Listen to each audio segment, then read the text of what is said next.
I would like at this stage to invite Minister Aziz Bahat, Comrade Aziz Bahat, as we call him, to come forward. We have Mr. Male for coming just now, who's representing the university. He'll join us while the proceedings are coming. Aziz, please come in forward.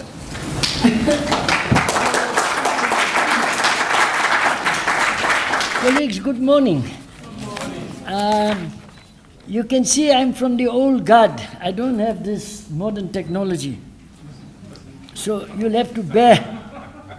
We come from that generation that are technologically challenged. But we're starting without the chairperson. Well, I am not the chair. I looked at the program last night. I am not the chair. That's why I was hoping, you're the chair. I think this topic was given to me because of my age. Because if you look at the program, it talks of the historical relations between South Africa and the People's Republic of China. So you'll forgive me for, that's the topic I was given. So let me say that in the chairperson's absence, Ambassador Songtian and other speakers, and especially to you, the other participants in the meeting, I believe this is a very important meeting given that we're going to look at the 20th anniversary of our relations. And as you are aware, China-South African relations started in the early days of the Ming dynasty, in the period 1368 to 1644, when Chinese ships crossed the China Sea en route to Ceylon, today Sri Lanka, Arabia, and what are today countries of Somalia, Kenya, Tanzania, and Madagascar. So it's a long historical relationship that developed between the Ding dynasty and Africa. And these historical events laid the foundation of political, economic, cultural, and social relations between Africa and the People's Republic of China, which was established in 1949. In late 1963, as you are aware, to early 1964, Premier Chou En-lai visited 10 African countries over 55 days and articulated 5 principles which would guide China's relations with Africa and 8 guidelines for defining aid. All of this were based within a context of equality, mutual benefit, and non-interference that have continued to be the framework of China's Africa policy. The historical Bandung Conference in April 1955, where China played a very important role, was attended by 25 countries. And this conference shaped the future of Afro-Asian solidarity and South-South cooperation. Premier Chou En-lai met with African representatives from Egypt, Ethiopia, the Gold Coast, now Ghana, Liberia, Libya, and Sudan. And Premier Chou built close relationship with African leaders, including Nkrumah and Nasser. Since the 40s, relations between China and the ANC and the South African Communist Party grew substantially. So unfortunately, this was interrupted during the Sino-Soviet dispute. But after a few years, the relations were developed again. So the question that everybody is asking, why did it take 30 months after the democratic transition for diplomatic relations between South Africa and China to be established?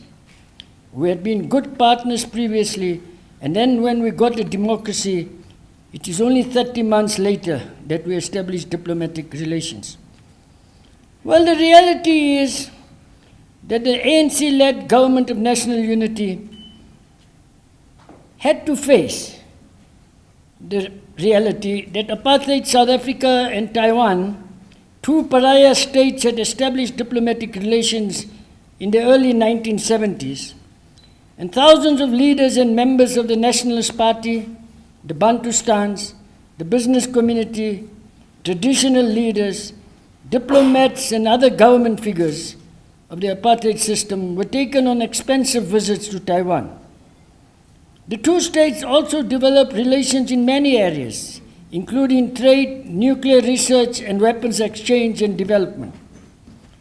An important element of the relationship between Taipei and Pretoria was the substantial Taiwanese investments, especially in the then Bantustans. In 1994, Taiwan was South Africa's 7th largest trading partner. And as you remember, we had no relationship with the People's Republic of China.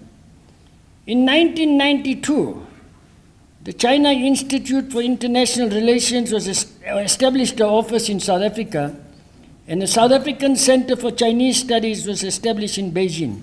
This is a formula that was adopted because when you don't have official relations, you set up institutes of international relations and center for Chinese studies in each other's countries, which allows for some contact, but it's not official diplomatic contact. President Mandela, before he was president, made his first visit to China in October 1992. And this was after a lot of invitations had been extended to him to visit the People's Republic of China. The Chinese government donated financial and materials worth $10 million to the ANC. And you must remember, we had just been unbound, the exiles had just come back, the prisoners had been released, and this money was very, very important to assist the ANC to settle back into the country, either back from prison or from exile. That can be expected. After President Mandela's visit, the Taiwanese offered the ANC $25 million to fight the 1994 elections. I am not sure whether we got all that money, but the point is the offer was made. And it was a difficult decision for the National Executive Committee to take, to advise President Mandela to go to Taiwan to receive the money, because this was against the policies of a one China policy. And the NEC took this decision, and in order to explain this, the realities to the People's Republic of China, Thabo Mbeki was sent to Beijing to discuss with the Chinese why Mandela had to go to Taiwan to receive the money, and we desperately needed assistance for the elections. And his visit, however, his visit did not change the ANC's one China policy. After the unbanning of the ANC, the PAC and other organizations in 1991, and the democratic elections in 1994, the Taiwanese embassy intensified their checkbook diplomacy. Thousands of South Africans, including cabinet ministers, parliamentarians from all political parties, trade unions, the mass democratic movement, and NGOs were taken to Taiwan, again on very expensive trips. So we had the reality that all those who went to Taiwan prior to 1991 and those who went to Taiwan post-91, there were some of them who returned to South Africa as supporters of Taiwan, or, as another smokescreen, supporters of a so-called two-China policy. Taiwan also provided funding for the resettlement and welfare of political prisoners and exiles, and it provided funding for civil society organizations in South Africa. In fact, it funded all political parties in South Africa for the 1994 elections. That includes the ANC and the Nationalist Party. Taiwan made many promises, as I say, to provide aid to the government of national unity, including a sum of $40 million for a career training center for former MK combatants, support for the Reconstruction Development Program and the small-scale farming scheme. In 1996, Taiwanese promised annual aid of 500 million, and they signed many agreements and a memorandum of understanding and promised an unrealistic sum of $5 billion to help build a petrochemical industry park in Pretoria. You must understand that this is all part of the Taiwan checkbook diplomacy to influence the debate on the one China, two China policies. You must also understand at that time domestic and international media, academics and NGOs also became strong advocates of maintaining relations with Taiwan. Many of you are young, so you were not subjected to this orchestrated campaign from the South African media and the international media about the importance of maintaining relations with Taiwan and, if not that, to have a two China policy. It is now a matter of record that the majority of the members of the National Executive Committee argued that democratic South Africa should accept the international reality that more than 150 countries, including the USA, had cut links with Taiwan and established diplomatic relations with China. Taiwan had been expelled from the UN. China was a permanent member of the UN Security Council and was an emerging economic power. That was the majority of us in the NEC argued for the position. However, and you need to understand a little more, which time doesn't allow, President Mandela and some leaders of the ANC and the mass democratic movement believed that it was unprincipled to desert a country which had provided funding in times of need, had strong economic interests in South Africa, and which had promised massive aid to the government of national unity. They genuinely believed, and they were advised, unfortunately, by a very few people in the then Department of Foreign Affairs and some sectors of the private world here, that South Africa could be exceptional. And unlike any other country's efforts, South Africa could successfully achieve a two China policies. This was clear to many of us that this was unrealistic and a two China policy would never be accepted by China. But we had to, in deference to President Mandela and a few other leaders, try to continue to argue this matter, but not take immediate decisions on what must be a realistic decisions. In early 1994, the Chinese Vice Foreign Minister Zhang Pei visited South Africa to deliver a letter to Mandela.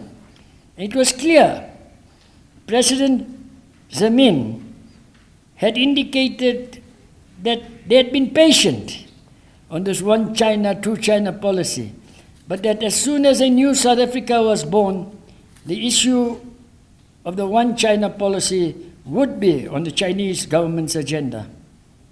Of course, the Foreign Ministry and Deputy President Mbeki, in a long discussions with him, advised him that the policy of one China remained South Africa's policy.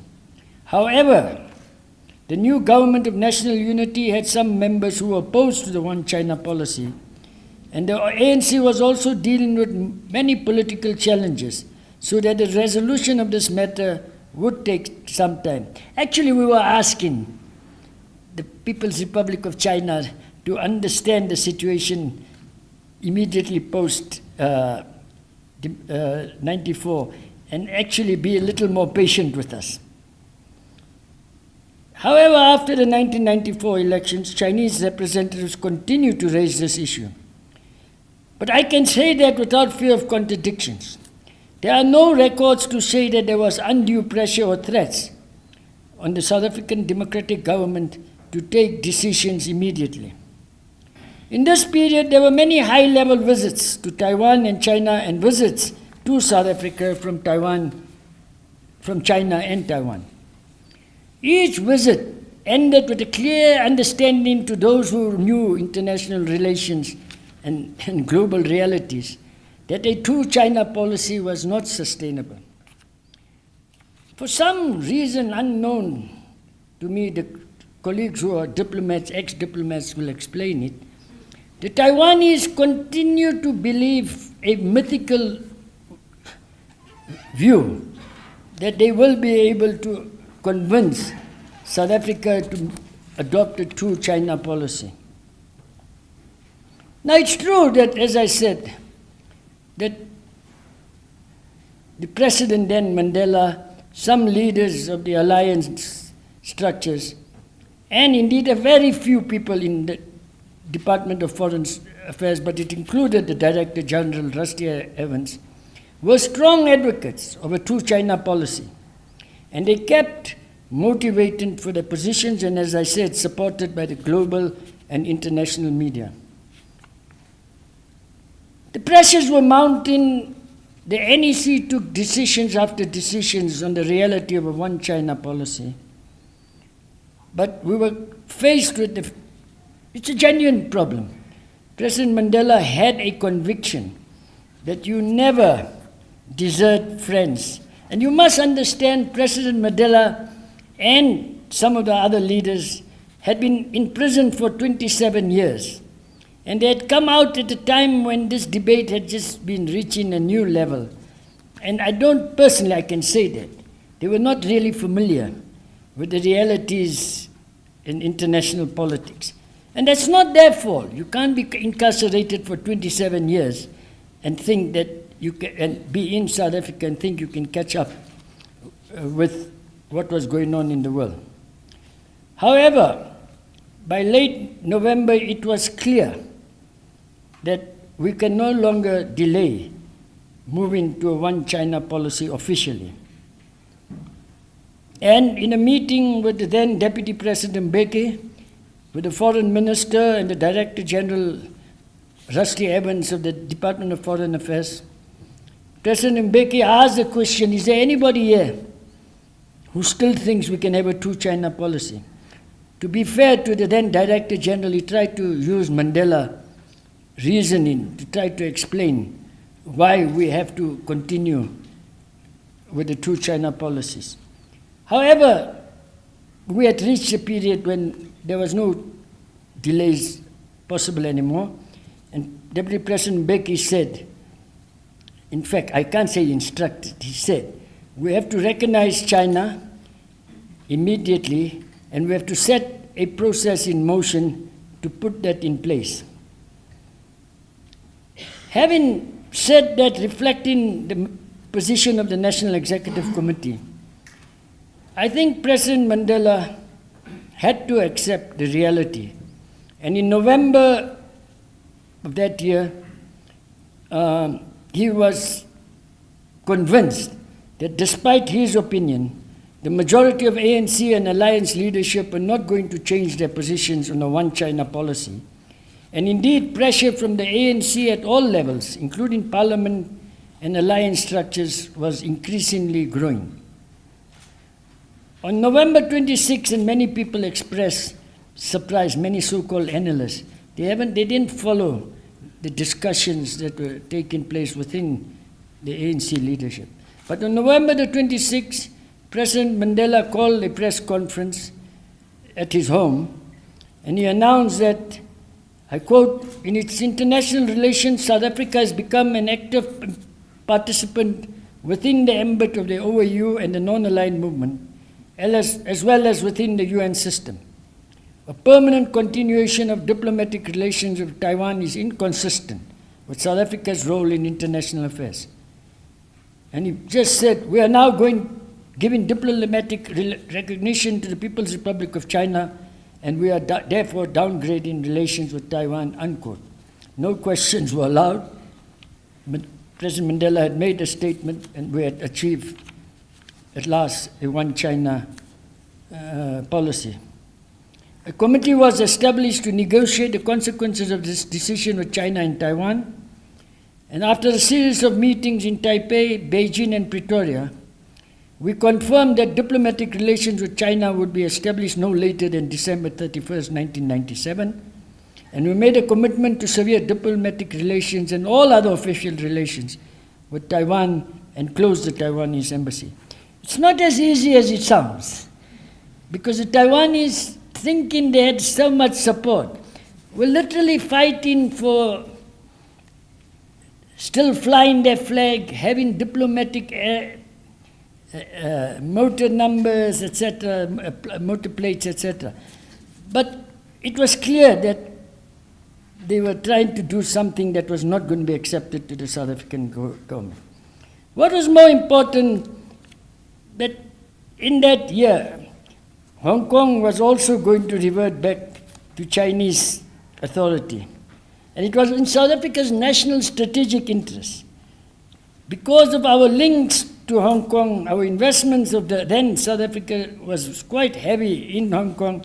Hong Kong was a gateway to other Asian countries. And so we had to negotiate with the Chinese representatives a special deal for Hong Kong. And we did agree, and I think we must accept that the Chinese negotiators understood the challenges. So there was an agreement that our Consulate General in Hong Kong would operate normally, although we did not have diplomatic relations yet, and the civil airline flights and mutual exemption of visas between South Africa and Hong Kong would remain unchanged.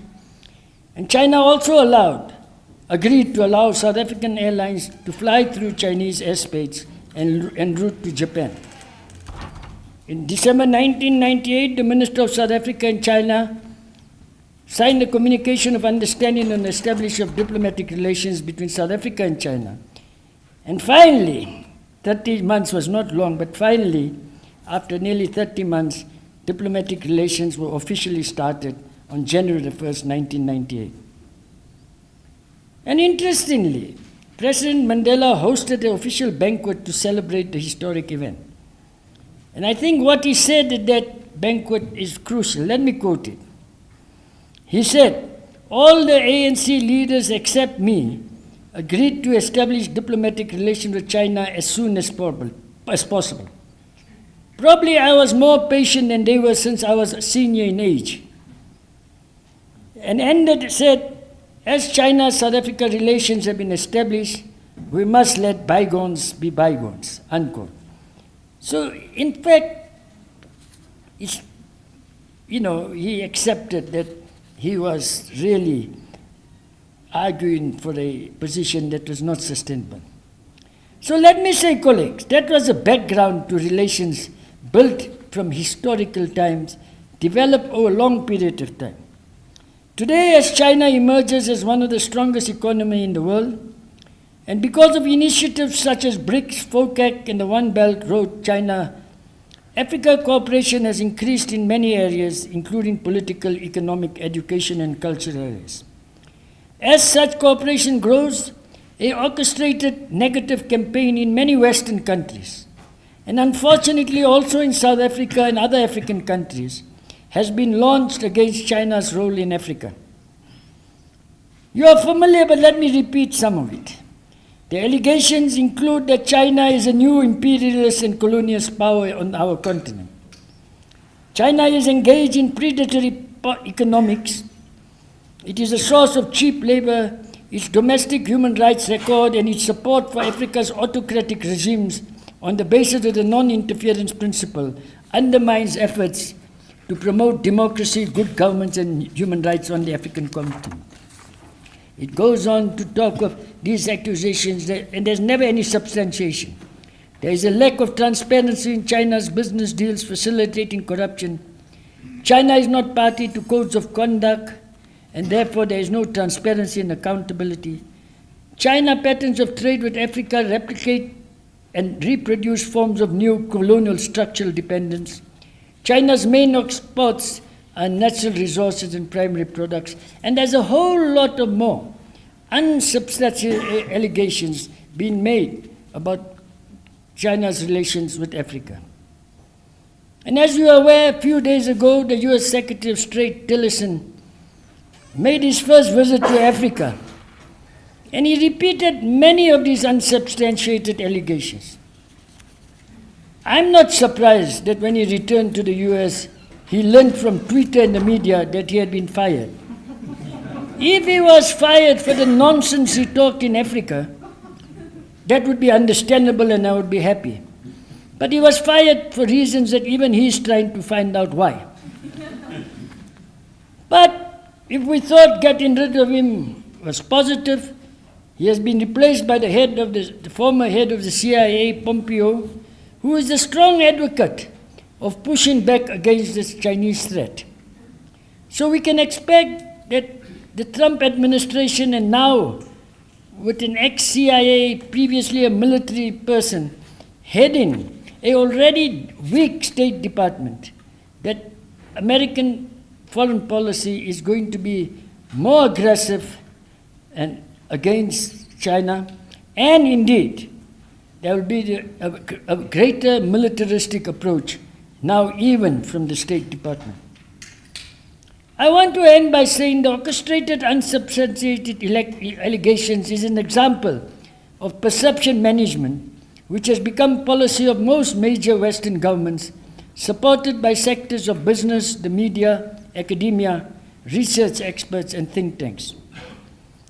The campaign is growing at a time when we are witnessing the failure of neoliberalism and the increase in poverty, inequality, and the growing gap between the rich and the poor. Also, as I said, the continuing militarization of U.S. diplomacy.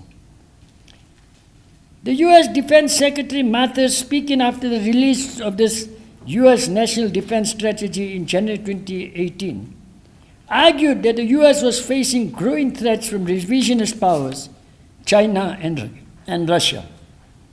The defense strategy goes on to accuse China of seeking Indo-Pacific regional hegemony in the near term and displacement of the United States to achieve global preeminence in the future. He concluded that China is a strategic competitor, and he used the same word, using predatory economics to intimidate its neighbors while militarizing features in the South China Sea. Now he's saying China is doing it, well, they're doing it. In 2018, the US also unveiled a new first strike nuclear doctrine which proposes the development of 2 new generations of nuclear weapons. So having walked out of the Non-Proliferation Treaty, they have now announced in 2018. The Chinese government urged the US government to drop its Cold War mentality and criticized the new nuclear weapons posture. Other world leaders also expressed alarm that the new policy for expanded development of smaller atomic weapons and reduced restrictions on their use was leading, I quote, humankind closer to annihilation.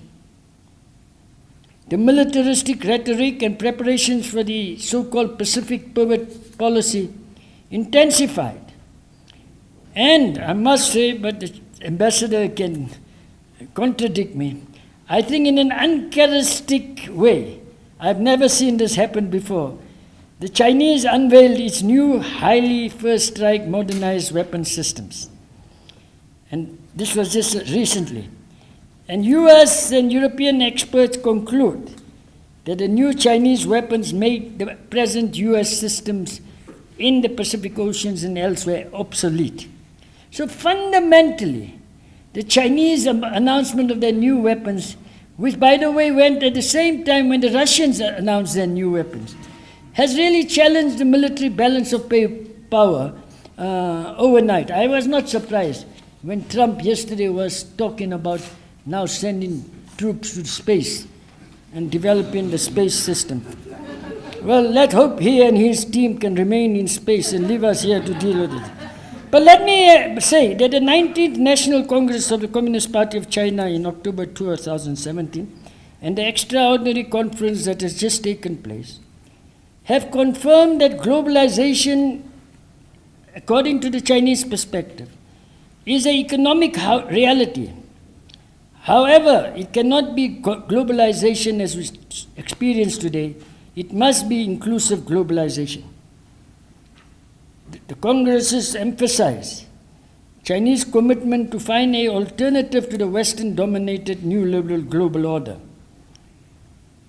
Congress agreed that international relations must be based on mutual respect, fairness, justice, and win-win cooperation, building a global order based on a shared future for humanity, which should be open, inclusive, and where there is universal security and common prosperity. Many of this said in other words were words that were said in Bandung, were said at the time of Chou En Lai's visit to Africa, and indeed were the sentiments that were expressed by the first explorers during the Ming dynasty. There was an understanding that Chinese peace, stability, and development was not possible without regional and international peace and security. Finally, China re-emphasized the 5 principles of peaceful coexistence and proposed a new security concept of common, comprehensive, cooperative, and sustainable security.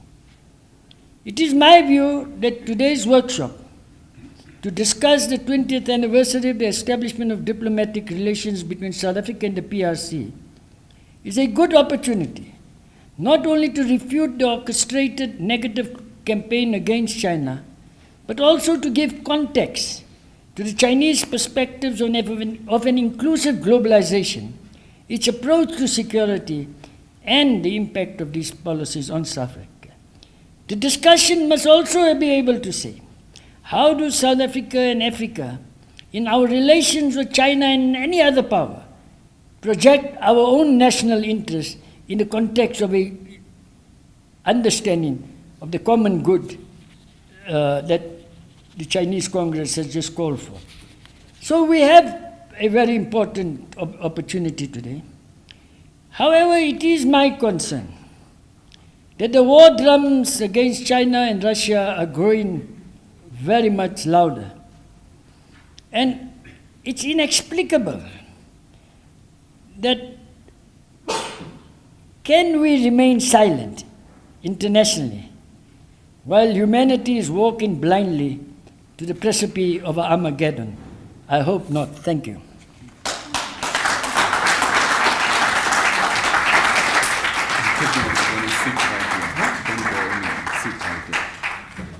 Ladies and gentlemen, I am the chair. Before, I would like to invite the ambassador to come and sit, as well as the speaker, Professor Shelton, to come and take the seat. Allow me to take this opportunity to invite Mr. Libete Malefo to speak on behalf of the university. Thank you very much, Dr. Manya. I feel extremely underdressed. However, Your Excellency, Ambassador Ling, former Deputy Minister, Ms. Pahad, fellow speakers, senior UJ leadership present, distinguished guests, students, ladies and gentlemen, let me acknowledge the 2 co-directors of the UJCI as well. On behalf of the UJ executive leadership who are currently on retreat, we welcome you to the University of Johannesburg. As some of you might know, our university has a new Vice-Chancellor, Professor H.E Lin, who is focusing the university's strategic intentions on development-minded future tuned into the end leading the 4th Industrial Revolution. China is a crucial partner in this regard. UJ is a catalyst for training, Mandarin teaching, as well as the important people-to-people relationships. This seminar comes at a very crucial moment in which there are geopolitical issues at play, some of which former Deputy Minister has just alluded to. It is thus the role of universities to play a critical role in areas of analysis and reflection, and this seminar provides that opportunity. Thus, the UJ, which is centrally situated in the great city of Johannesburg, is ideally suited to lead on questions to do with China and the entire geopolitical and international political economic landscape. His Excellency, former Deputy Minister, we are glad and are grateful you are here to be part of these proceedings today. The university looks forward to further engaging with you and the entities from which you come.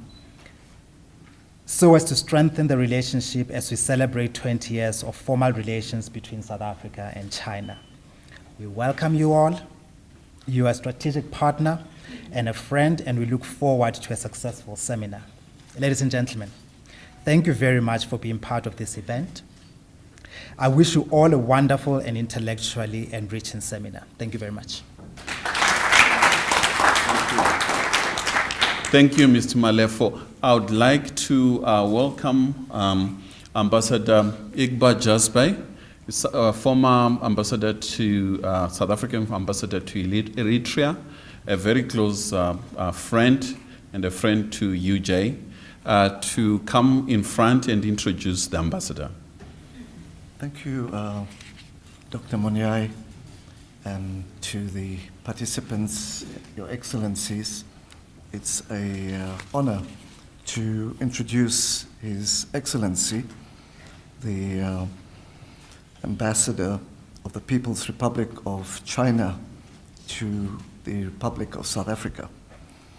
As some of you may know, His Excellency Ambassador Lin has been the Ambassador of the People's Republic of China to South Africa since 2017. He has a very distinguished career. He has served within the Chinese Ministry of African Affairs and Foreign Affairs, with the Department of African Affairs, between 2014 and 2017. He also served as Director General within the Department of Foreign Affairs Management in China between 2010 and 2014. He also served as the People's Republic of China's ambassador to the Republic of Malawi from 2008 and 2010. He was Deputy Director General of the Department of Personnel within the Chinese Ministry of Foreign Affairs between 2007 and 2008. He's had extensive experience serving as China's ambassador to the Republic of Liberia from 2003 and 2007. He had further experience on dealing with African affairs as senior counselor at the Deputy Director General level in the Chinese Ministry of Foreign Affairs. He also served as counselor to Zambia during the period 1999 to 2002. Furthermore, he was the third secretary, deputy director and director, Department of Personnel, once again within the Ministry of Foreign Affairs of the People's Republic of China from 1993 to 1999. He also served as an attaché and third secretary within the Embassy of the People's Republic of China in the Kingdom of Saudi Arabia during the period 1990 to 1993. Furthermore, prior to that, he was the attaché serving commercial interests of the People's Republic of China within the Kingdom of Saudi Arabia in the period 1989 to 1990. He was also a staff member of the Taiwan Affairs Office, Ministry of Foreign Affairs of the People's Republic of China from 1988 to 1989. As you can see, the rich range of experiences include, finally, the fact that he was a staff member of the Ministry of Foreign Affairs of the People's Republic of China from 1986 to 1988. Your Excellency, Ambassador Lin, it's a pleasure to have you here and to introduce you. May I kindly request that you address our students and the audience. Thank you.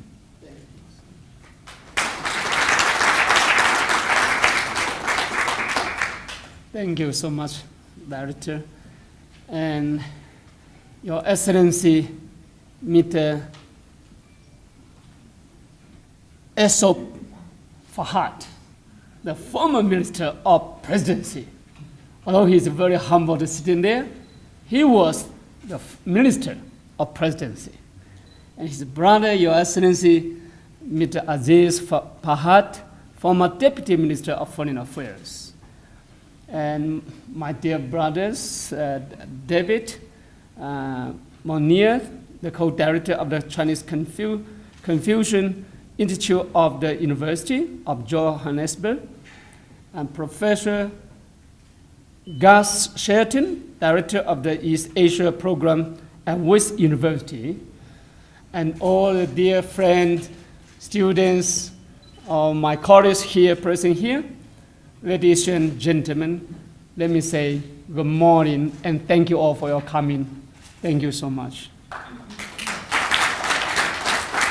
And indeed, this is my first, I'm the newcomer, but an old friend of this continent. This continent is not new for me. Since 1999, I touched the great soil of this continent. Since then on, I never see my eyes and focus on this continent. I love it, I enjoy it, and I have the honor to have the mission to serve the people between China and the continent. I'm proud of that. I visited more than 30 countries in the continent. I try my best wherever I go. My job is not only stay in the office. I prefer to go to the soil, to the village, to know who you are, what you have, what we can do together to benefit our peoples. In our views, any diplomatic relation between any countries must serve the fundamental interests of their nation and their people. Why we have the diplomatic relations? We serve the fundamental interest of the nation and the people, because it's the people pay us to come here to serve. Otherwise, we come here for nothing. So the diplomatic relation between China and the continent, we call with a good friend, good partner, and good brothers. Sometimes the people do not understand what's the meaning of good friend. Everybody, when we meet, and we say we are friends. Not enough. Brothers. That means we are in one family. When you have the joys, we share. When you have the difficulties, we have to share. And now I'm proud. When the the Liberia, I was the ambassador to that country for almost 4 years. And some years before, when I was at DZ, in that position at DZ of African Affairs Department in the Ministry of Foreign Affairs, and I got to know one day, I got a message from TV that Liberia in that area, Sierra Leone and Guinea, they broke out the Ebola disease. A lot of people are dying. It's me, call some authority in Beijing. Hi, our brother are dying in that country, in this area. Now we call ourselves as the brother. We cannot wait for American and European Union. China, you call them as a brother. We have to stand up and say, we need the material. Now, all the international airlines reached the 3 affected countries were closed from the West. And my brother, some authority official in the office, hi, Your Excellency, you're right, but we cannot. I need a top-tier aircraft to fly the material they needed. They said, no, we can give them some money. I think money is something, but money is not everything. Because the airline, the international airline from the West to this area have been closed. The people are dying and suffering. I need a charter aircraft. He said, we never have the charter aircraft to fly from Beijing to the continent. We need to fly over more than 19 countries. We need to apply their permit. I said, we need to fight in for that. I need the charter aircraft. He is about to give me $2 million US dollar cash. I refuse. But I send the message directly to my president. I'm proud. And got the instruction immediately. Give me the instruction immediately. We decided to charter aircraft. And then we need the material. What they need? They need a lot of material to prevent and test the Ebola disease. We did not find that easy in China. We have to reopen the factory and produce 24 hours, no stopping. In 10 days, we produce the material what they need. Not only the 3 affected countries, but the sub-region, 10 countries. I'm proud. Since my president signed his instruction, in 10 days, the Chinese chapter aircraft, Boeing 747, the largest aircraft American can make. We flew from China to the capital of the 3 affected countries and the surrounding area. I'm proud because that chapter aircraft saved a lot of lives. That is our brother. That is our friend. And that is the culture of friend and brother. So when I come here, I also try my best. I say, I'm the newcomer. Because I'm the ambassador to this country as a newcomer since last August. But as an old friend, old partner, old brother, this is the country I have visited most in the world. This country, South Africa, I have visited as a visitors for more than 20 times. But I always stay in Pretoria and Joburg. We're always admired of you because you are so developed. Especially 10 years ago, when I touched your great soil, when I was an ambassador to Malawi, we have to stop here. When I was a counselor in Zambia in 1999, I have to stop here. I was very jealous of you because at that time, we have in Beijing still very poor. His Excellency, the minister, when he went to Beijing to negotiation, he's very proud because China at that time in 1994 or 1997, extremely poor. It's not so well. At that time, the street full of the bicycle. Don't worry, no more private car. so at that time, but last year I was shocked. You have poverty, 55%. Oh, I said no, I never seen.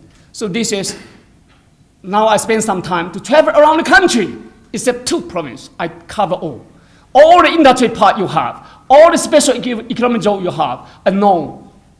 I try my best to know what you have, who you are, how can we do together to make our relations more productive, more beneficial to our people. That is my job. So today, I appreciate so much. My friend here to come here to give such an opportunity. And this is the first opportunity as an ambassador. I went to the university. Sometimes we go to some university for dinner. But to talk, this is the first time. I thank you so much, Mr. Daddy. And you give me a good opportunity from now on this month, I promise. I'd like to open to the university if you invited. For me, we're not perfect. We're not developed. But we are sincere. We are a friend. We are a brother. We open heart. We can answer any question. We have no secret in this country. So, thank you all. The theme of the seminar today is South Africa and China relationship at 20s. The key lesson for the next decades. Not only coming to appreciate, of course, to appreciate is very important. We have to learn how to appreciate. Some visionary people, politicians, especially just now, His Excellency. For me, as a collective diplomat, but all those things he's talking about, for me, is our news.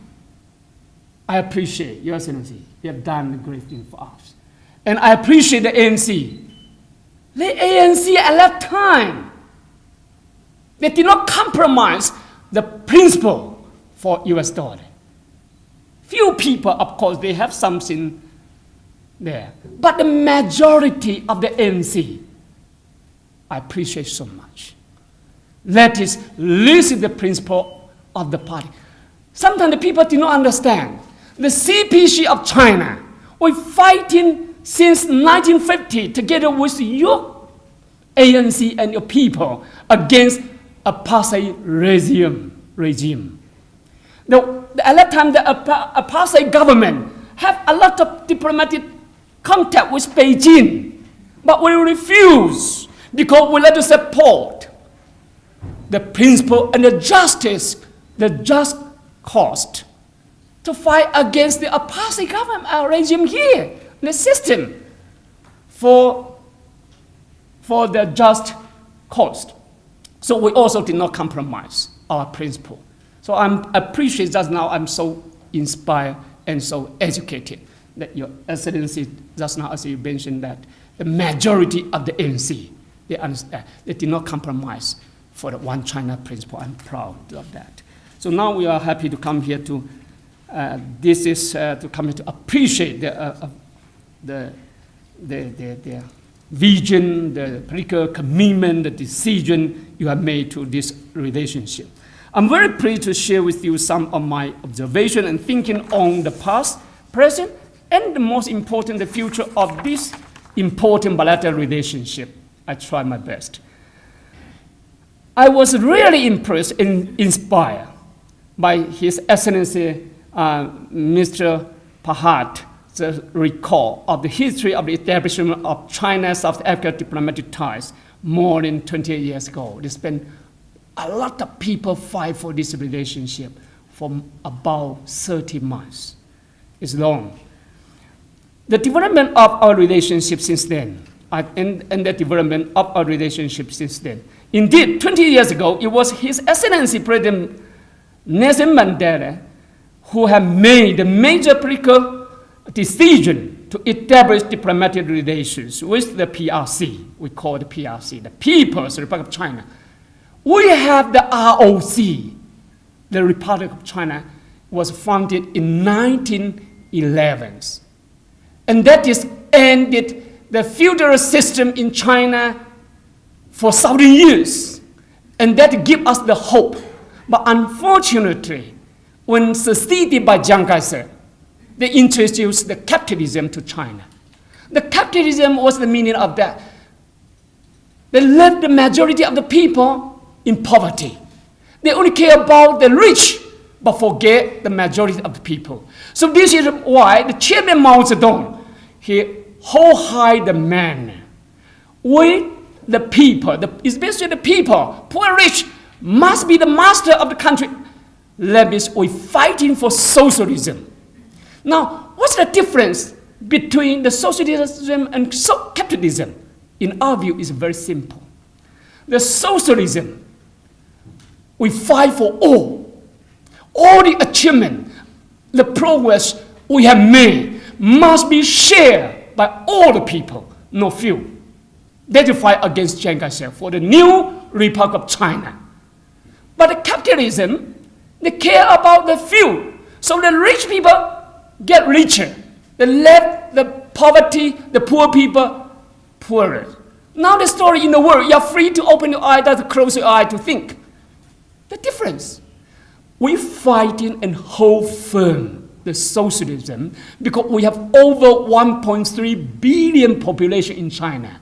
If you only care about 100 million people of rich and left 1.2 or 3 billion people in poverty, do you think any people can survive in power? Of course, they can survive in power if they are the dictator. That is it.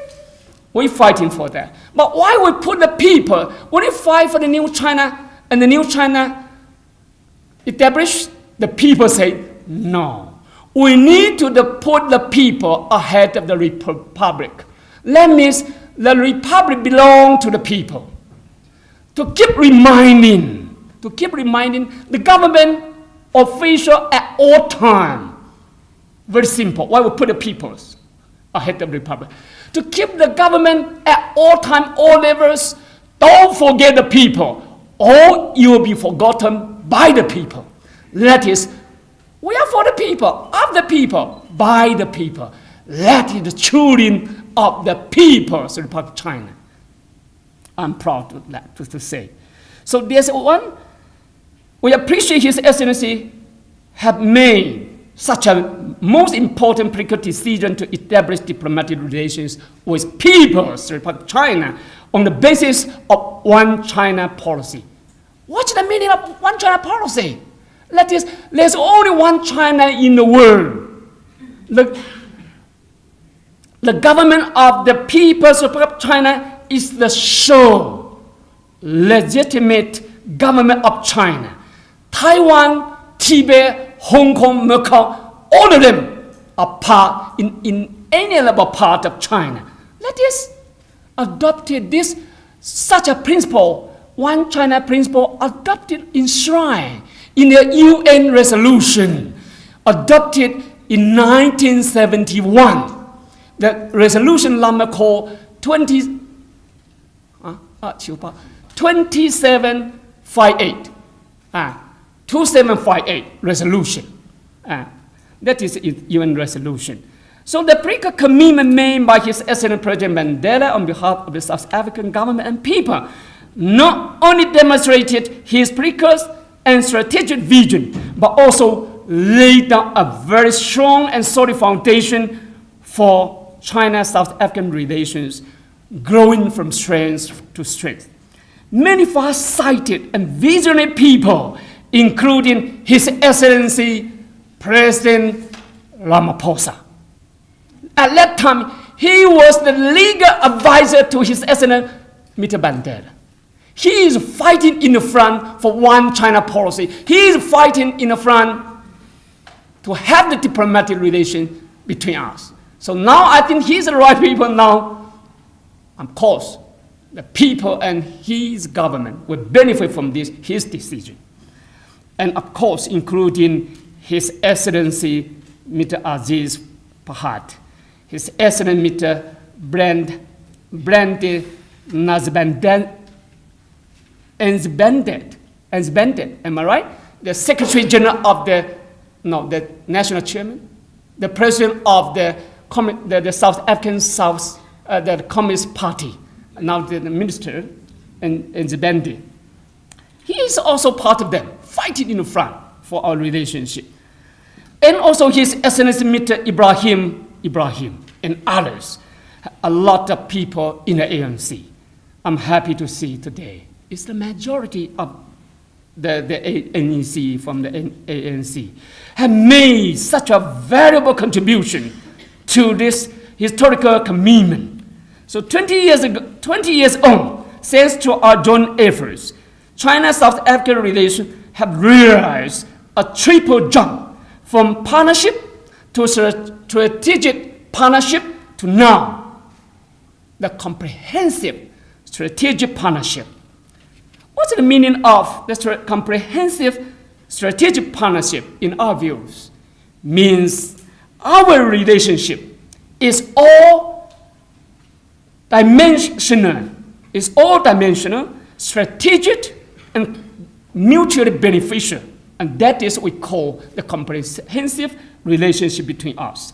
By all dimensional, it means the partnership is underpinned by the four pillars of deep political mutual trust. Political trust is very important. Trust. We are the brother.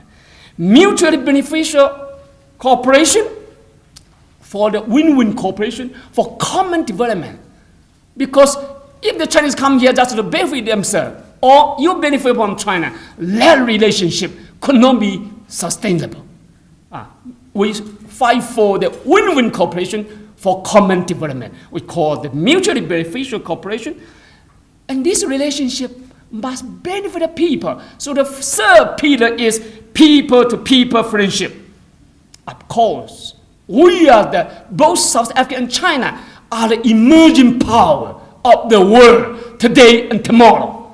So we have to have our international coordination and cooperation. These are the four pillars to stand of strategic partnership. By strategic, it means the partnership has become the priority in each other's respective foreign relations. By strategic, it means the partnership has become the priority in each other's respective foreign relations and has gained growing strategic bilateral influence and global significance. The two countries always keep a mutual understanding and firm support on the issues of each other's core interests and major concern, of course. If we have the strategic partnership, we have the consent to understand and support each other on the issues of our each other's core interests and major concern. As two major developing countries and emerging market economies, China and South Africa have effectively coordinated and cooperated with each other within, I'm very proud, we have a lot of platforms we coordinate each other. First is the BRICS. Second is the FOCA, the China-African Cooperation Forum, G20, Belt and Road, UN, and South-South cooperation, and fight together for a more equitable and just global governance regime.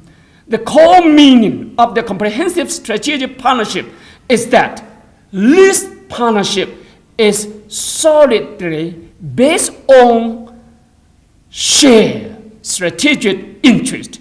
Share, not only common, but share. If we use the common strategic interest, we have some common there, but share not equally.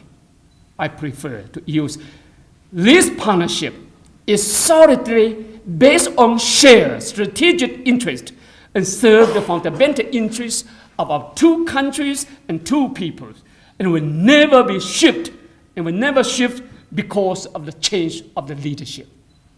That is what's the meaning of comprehensive strategic partnership. The relationship will not be changed because of the change of the leadership, because they serve the fundamental interest of our nation and our people.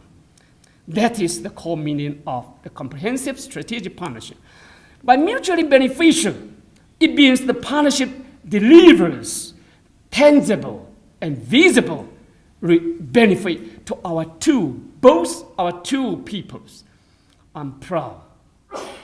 Now, some days before, and His Excellency here, as His Excellency mentioned, the former Secretary of State of the United States, His Excellency, we have to say, Mr. Tillerson, came to this continent when he was in office for over 1 year. And the first time to spend a time to come to this continent, he chose five countries. It's okay, you are free to come here. But he did not come here with the commitment. How American will do what and what? 1, 2, 3, 4 to this continent for peace and development. He come here to say, after you must be alert of China. China is not a good guy. He give you a lot of investment. The trade, you rely on them. You have to care about your sovereignty. My God. As a supervisor, I come here to teach. So last time, this Monday afternoon, I opened to the media. I remind him, Your Excellency, don't forget, this continent, they need capital support, financial support, and action, not lecture. Don't forget, the Afghan people are mature and wise enough to choose who is our true friend and reliable partner. Yes, he come here to teach you how many decades, I don't know. Now we graduated. Generally speaking, we graduate in university by 4 years, right? For long. So I'm sorry to say, I'm proud. China has for 9 years in a row maintained South Africa's largest trading partner in the past 9 years. China has been continuously, now no one can compete with me. I challenge them, follow me. I'm the largest trading partner of this great country. The bilateral trade reached $39.7 billion last year.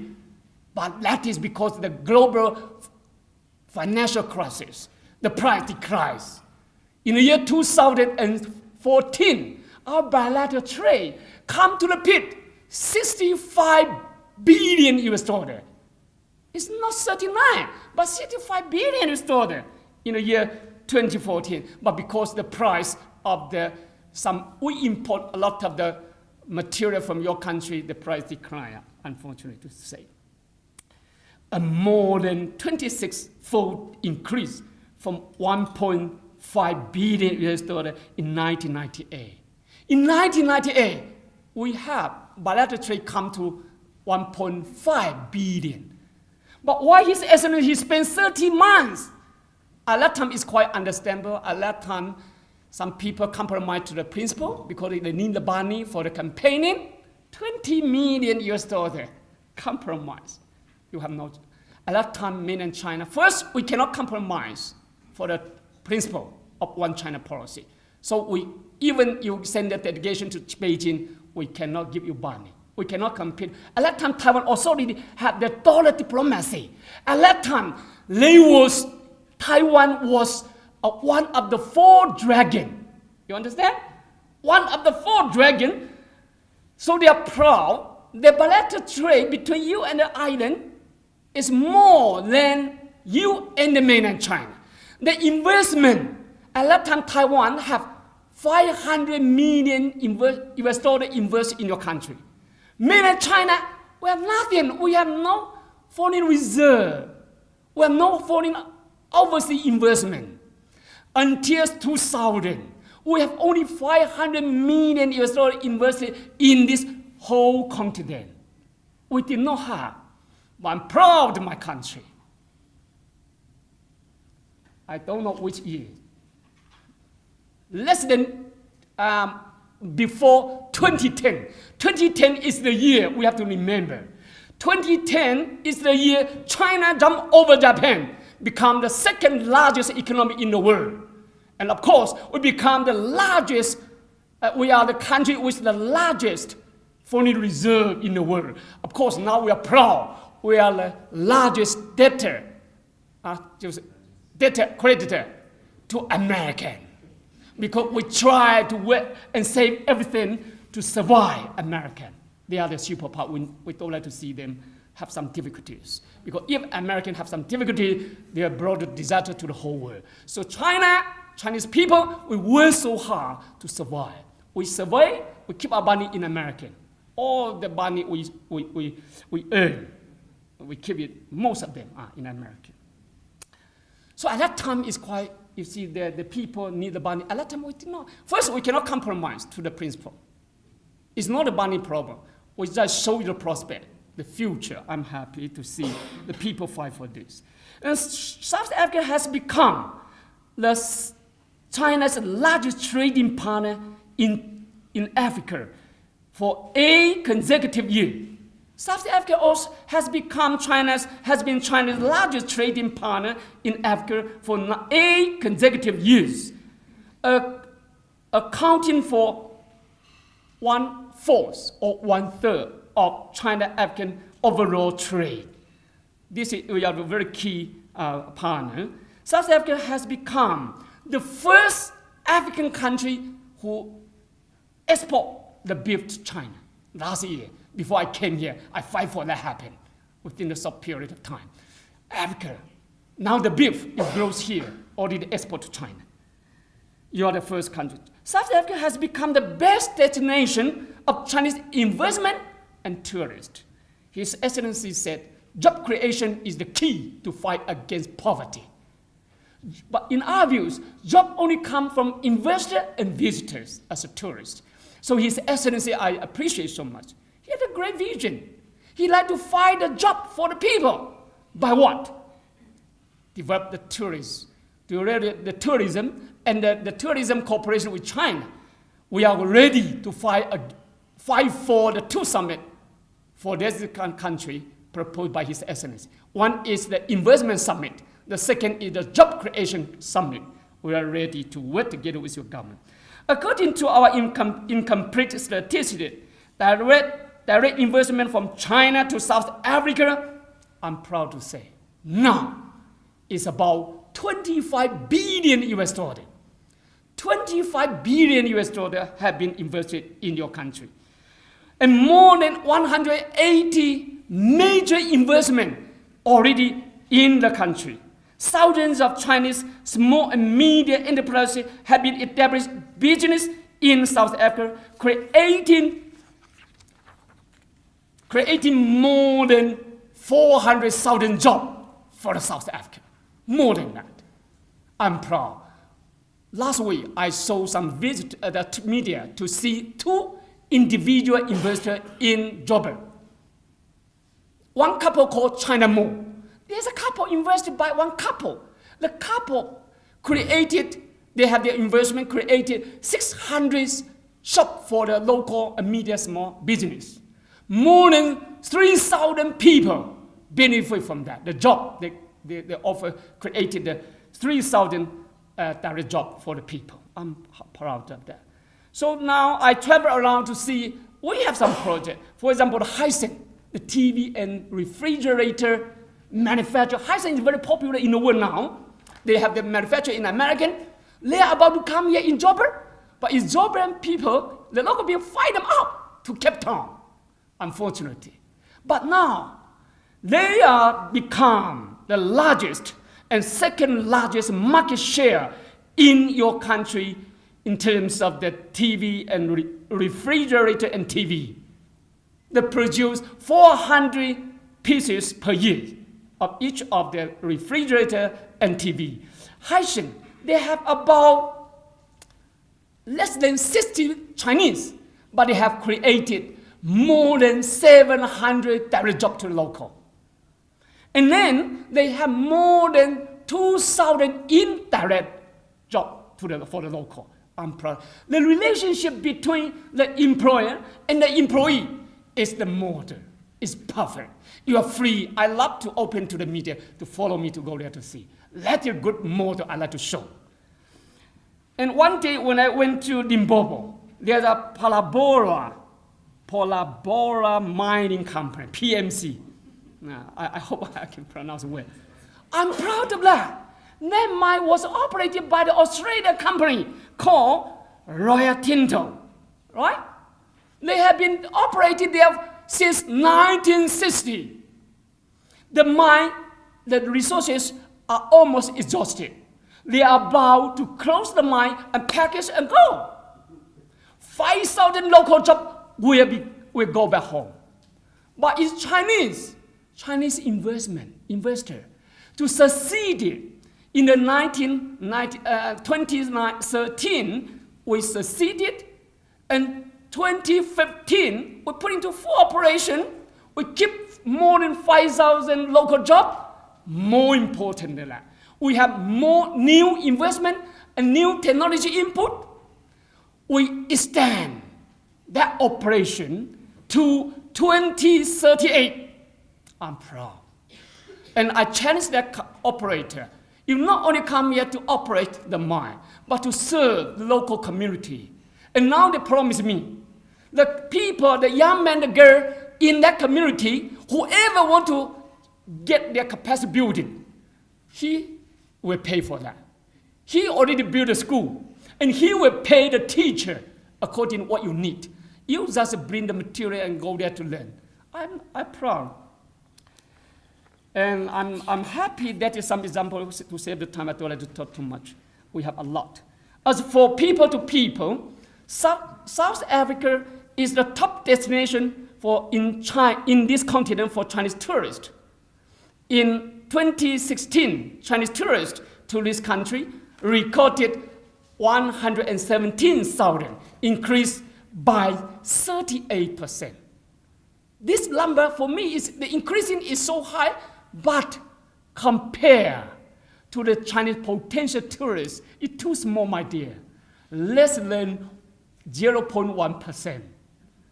Now every year my country, our people, because in China, 2,000 years ago, in the year 2000, it's hard for you to have the middle class in China. We do not have the middle class because we are poor.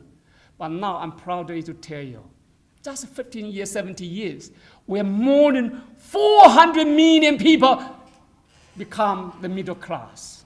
So when they get rich, they like to know the world. They like to not only to know China, they like to know the world. That is what we call the tourist. So we need to get ready ourselves to attract them to come, to enjoy how beautiful you are. How beautiful you are, how the good relationship we have, I think let them come here to enjoy, but of course, don't forget to ask them to pay by US dollar. We have to get ready for them to pay. You understand? When they come here to enjoy, but don't forget to ask them to pay. If I fly for 1 million people to you, now every year my Chinese people, tourists, will come out of China more than 120 million, 120 to 30 million a year. So I think we have to get ready ourselves. If we give you 1 million, you need a lot of hotel. That means you will have a lot of the investment opportunity for the local or the international investor. We need more hotel. We need more accommodation, transportation agency. And that's it. The job only come from visitor. Whoever come here, they pay cash first. The second create job to enjoy their service. I think that is the potential. First speech louder than words. History has proven that a sound development of our relations, both politically and economically, serve the fundamental interests of our two countries and two people, Your Excellency. Now, the mainland China has become the second largest economy in the world with a total GDP of 12.7 trillion US dollar, accounting for 15% of the world total. America now, the largest one, economy is 19.2 trillion US dollar. Don't worry, we will come there. Never worry, we have no choice because we are a huge population. We are poor, but we are not stupid. We have 5,000 years civilization. It's not fair for Chinese to remain poor. We have 5,000 years civilization. The 4 great innovations innovated in China, not American. American, how old they are? 300 years old. But they, of course, they are superpower. They were quite developed. We have to humble to learn from them. China, we send a lot of youth to go to America to learn. We are very humble learning country. Don't worry. We come there. Now, Taiwan in the year 1994, of course, they have the dollar in the pocket, so they come here to invite a lot of officials to go to Taiwan to lobby. But now, they enjoy the democracy in parliament and in the street. They forget economic development. They forget the people. At that time, in the year, how can we say, in the year 2000, not too far, 70 years ago, the GDP of mainland just 3.3 times more than the island. We're a huge population. Taiwan is more population. So they are proud. They say, Beijing, you follow me. When you come to my stand, we are free to open to you to talk for the national reunification. And then the mainland, the Beijing, we work very hard. Now, I'm proud to tell you, the GDP in mainland China is more than 20 times than the island. Now we have 5 provinces in mainland, GDP more than the island. Now there's a province called Guangdong. You know Guangdong? Neighbor to Hong Kong. That province is, the GDP from that province is almost 3 times more than the island.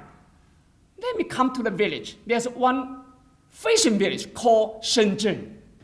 Shenzhen is the window we open in to learn from the outside world. It was used to be a fishing village, not a county, not a village. A village. We open to the world to learn, to Americans to learn, humble to learn from them. But now I'm proud to say, that city, that village has become the modernized city. The GDP in that village is more than the island since 2014. And they will never be jumped over by the island. So I think now is situation completely different. Where the GDP, and that is the story now.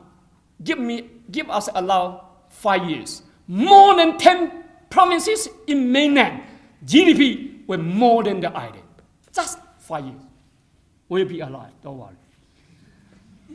The trade volume between the Taiwan and South Africa at that time, of course, the decline from 1.35 billion in 1994 to the year 2014, 1.2 billion. The trade between you and Taipei, it declined from 1.35 billion in 1994 to 1.2 billion US dollar in 2014. The trade volume between the mainland China and South Africa, of course, surged from only 900 million in 1994 to the peak we saw, US 65 billion US dollar in 2014, more than 7 times increase in 20 years. The trade volume between the Taiwan and South Africa at that time, of course, the decline from 1.35 billion in 1994 to the year 2014, 1.2 billion. The trade between you and Taipei, it declined from 1.35 billion in 1994 to 1.2 billion US dollar in 2014. The trade volume between the mainland China and South Africa, of course, surged from only 900 million in 1994 to the peak we saw, US 65 billion US dollar in 2014, more than 7 times increase in 20 years. By the end of 2017, the direct investment in South Africa from Taiwan business only reached 2 billion, from 500 million to up to the day, 2 billion US dollars. During this time, we have zero. We have no money to invest in even restaurant we did not have. But now the direct investment from mainland China to this great country has reached more than 25 billion US dollars. And I promise, before I retire from my service in this great country, I will double it.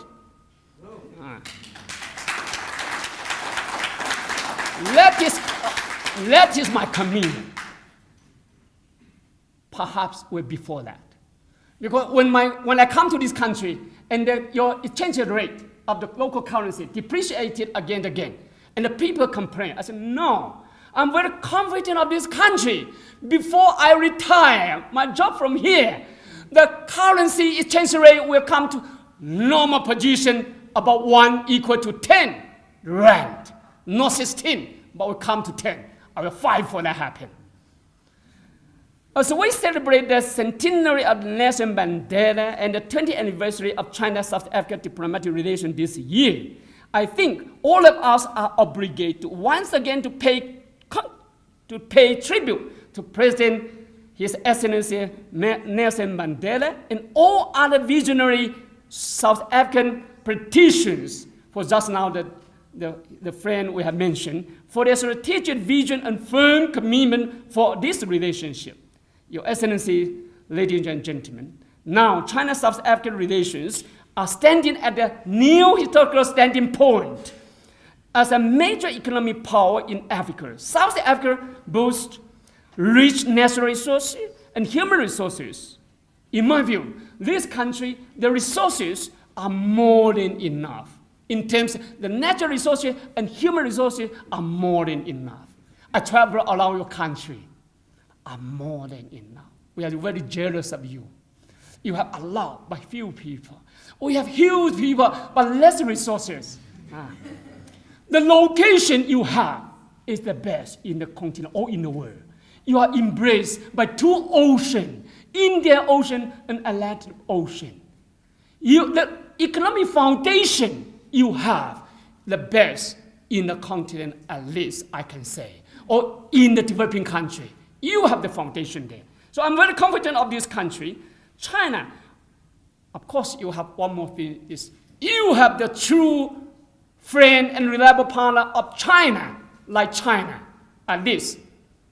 China has a huge domestic market of 1.4 billion population. Population is very important. Population means the potential market. Whatever you grow here, whatever you produce here, when you go to China, that's a small drop of water in the ocean, you understand? You can imagine we have over 1.4 billion people. When you just open the mouth, to open and close, the mouth and finish. And that is the market. Whatever you grow and produce here, go to China. Now China open the market to you. I think it's important. So China, the advantage in terms of the capital, technology, enterprises, and expertise we have. That is our advantage. Over the next 5 years, China will import over $8 trillion of goods from the world in the next 5 years. China will import over $8 trillion of goods from the world. And outflow of the foreign direct investment from China will exceed $750 billion. Now, every year, China, the overseas investment come from China is over $100 billion. So whoever get ready, we are ready. The market open for you. The capital in China is ready, but they will not give you the money. You have to attract them to come. You have to get ready themselves. Whoever get ready, you benefit first. First come, first serve. And over 650 million person time of Chinese tourists will travel abroad in the next 5 years, which is truly huge business opportunity for South Africa. While South Africa is actively pursuing economic and social transformation, China is promoting the supply-side structural reform. China-South Africa enjoying huge complementarities and potentials for more fruitful cooperation. More importantly, we have put in place both bilateral and multilateral cooperation mechanism. We already built, in the past 10 years, we already built a lot of the mechanism for our cooperation. Very important, such as FOCUS, BRICS, the Belt and Road Initiative, of which South Africa has established itself as both a major contributor and the biggest beneficiary across the continent. You are the co-chair. You are the only country in the continent to co-host 2 summits between China and this continent. The year before, we have the summit in Joburg. This year in September, we are about to have the FOCUS summit in Beijing. So we are co-chair each other. I think based on the principle of planning together, building together, and sharing together. This is our principle, initiated by my president. We come here to plan together, contribute together, and share together. Based on this principle, and working for the policy, for what? To working for the policy coordination, infrastructure connectivity, unimpeded trade, financial integrations, and people-to-people bond. This is the 5 connectivities we are fighting for. If we can connect each other in these 5 areas, of course, we will benefit both. China and South Africa could make full use of such mechanisms for win-win cooperation for common development. The financial platform. If we want to cooperate each other, we need money. Money is important. Somebody come here to talk, forget to bring the US dollar. The US dollar is printed in their country, but I come here to talk, did not bring the US dollar. I challenge him. Next time, don't forget, when you come here to talk, yes, you are free to talk, but don't forget to bring the US dollar. We need money, not only talking. Let them come to our, we ask them to follow my president come here to talk. You know, in December 2014, during the Joburg Summit, he offered, in the next 3 years, we'd like to implement 10 major cooperation plans for the industrialization and agriculture modernization for this continent. He talked about plus $60 billion. Not only talk, don't forget the money. No money, nothing to yeah, I think now, how much money you can benefit? A lot. The financial platform has been built for our cooperation under the 3 mechanisms, such as Asian Infrastructure Investment Bank that is located in Shanghai with the capitalization of $100 billion. That man is ready for the operation, for the business. $100 billion is already there. Plus, the Silk Road Fund. My president initiated the Silk Road Initiative. Plus, we never forget the money. You have the initiative, you have the plan, you have the idea, plus US dollar. How much? The Silk Road Fund, $40 billion, only by China. The BRICS New Development Bank, now located in China, the headquarters in China, the president of this bank is from India, because we are a member of the New Development Bank, the BRIC New Development Bank, with the initial capitalization of $100 billion.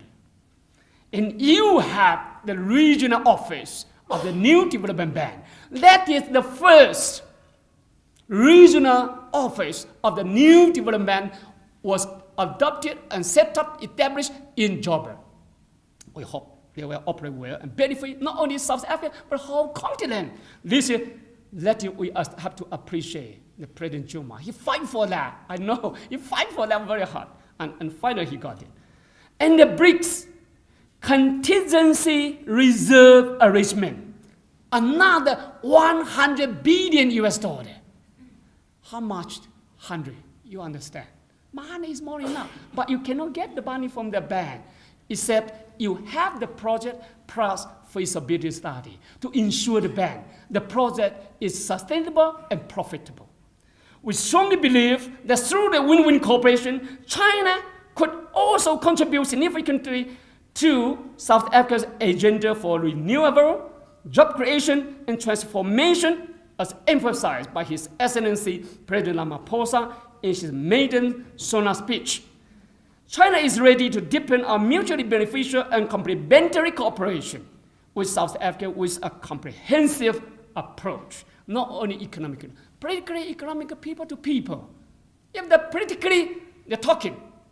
Of course, talking is also important. For the politician, for the leader to share the idea, to have the blueprint for us, but operation. Economically, we have to have the operation. The Chinese government has been committed to encouraging more and more investors and tourists to join the South Africa's endeavor for your sustainable development and common prosperity, with an aim to support South Africa's effort for economic development and job creation. We are ready. When you're ready, I can fight a lot. While celebrating the 20th anniversary of China-South Africa diplomatic ties, we are going to have two important summits this year. In July, South Africa will host the 10th BRICS Summit in Joburg. In September, the third Focus Summit will be held in Beijing. New blueprint and master plan for future China-Africa and China-South Africa. The blueprint will be drawn up. China-South Africa should make full use of this FOCA and BRICS Summit mechanism and make good use of the South Africa's location advantages, the leading position you have in the continent, to jointly forge a BRICS connectivity, connecting the Belt and Road Initiative with this continent. In my view, the Belt and Road Initiative is very, very important to benefit, to extend the connectivity, fight connectivity from China, Asia, European Union, and this great continent. And how to reach this continent? We'd like to choose some bridge, make gay. I'm sure South Africa should be the main gate to connect the Belt and Road construction together with this continent. Of course, Kenya, the railway we have been already built for that country, to put into full operation from Mombasa to Nairobi. We are about to build a railway from Nairobi to Uganda and Rwanda. That is another corridor is about to build. Now another corridor is already under construction, is Djibouti to Ethiopia.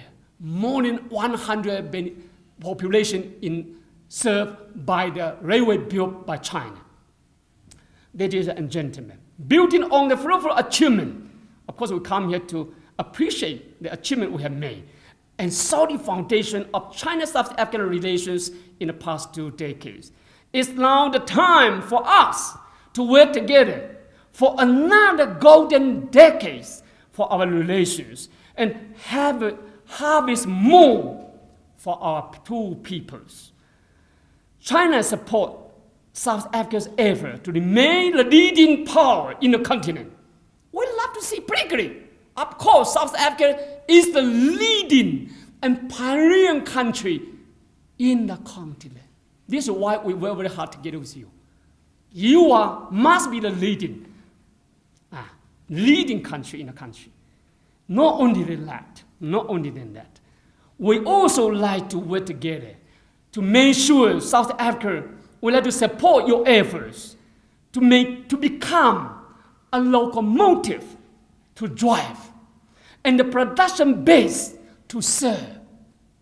A locomotive to drive the industrialization and the production base to serve the Africa's industrialization.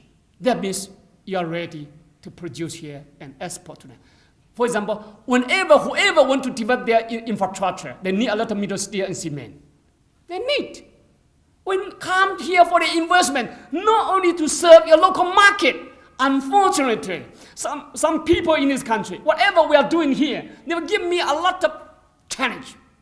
The Chinese, you come here, our market is too small. I said, no, we come here to serve the continent. Because the other, except this country, the other country, the economic foundation, what's the foundation? First, the law, policy, the capacity building in terms of the infrastructure and governance. You are the best in the continent. If this country cannot do, nothing can be done in us. This is why we need to build the railway in Addis. Because if we did not build that railway, they are the landlocked country. The landlocked country to transport the cargo from the capital Addis to Djibouti, to port, they will cost them 2 days. But now, 10 hours, put the cargo there overnight, the cargo will reach the sea. And that is to attract the investor goal. So we build the railway, but not enough. China not only come here to build the railway, my dear. Build the railway here, they create the debt crisis to that country. So that is American, they know nothing about that. If we build a railway for you, without the supporting facility, we create a debt. If you have the debt crisis, you have no money to pay me back, the bank in China will go bankrupt. They care about the money there. I care about both. They do not understand. So Ethiopia will build a railway, not enough. Why we build a railway? We like to drive the industry development. Industry development, who will come here?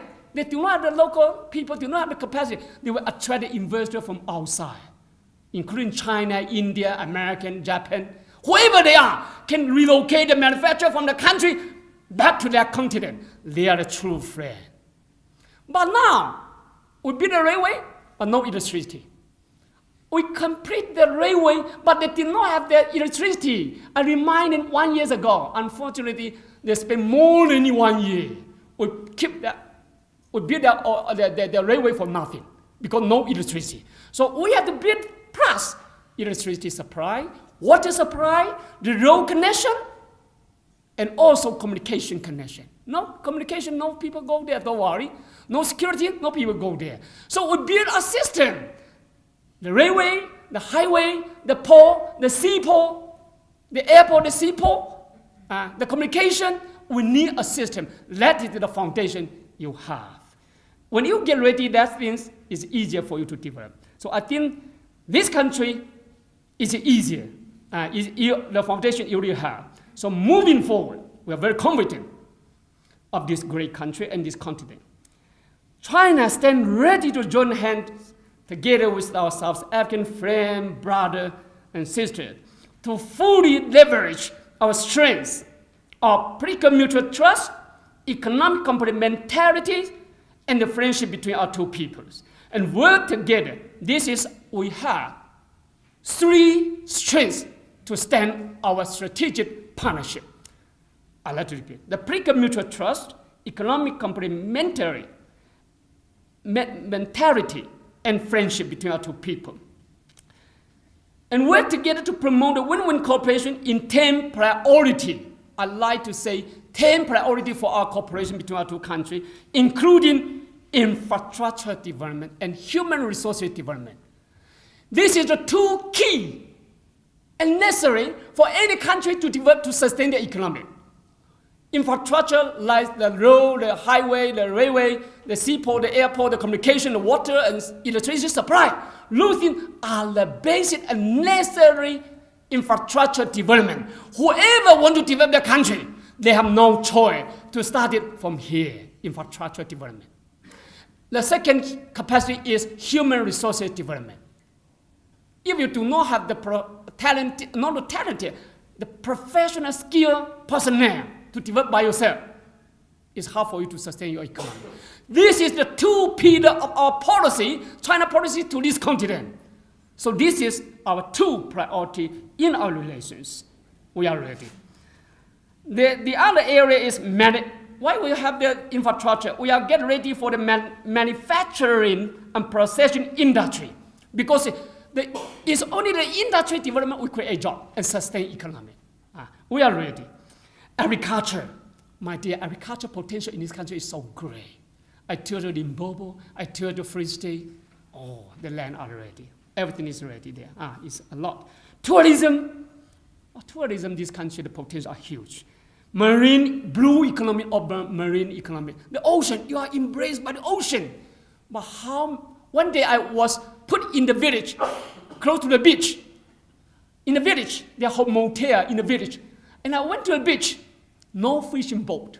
And there's a hotel close to the beach, no seafood. Perhaps we need to work for that, because the resources you have is God blessing. God bless you a lot. But now is the time for us to wake them up to benefit our people. Finance, whatever you like to develop, you need the money. We already have 5 major financial institutions in Joburg. Joburg, the financial market, is more superior than Shanghai. You have to protect your country. The financial market in Joburg is more superior than Shanghai. We are humble to learn from you. This is why the major financial institutions already have the branches and office here. Some more are coming. No money, nothing can be done. And safety and security, of course, is very important. No security, no people come here, tourism investors. And people to people, it changes.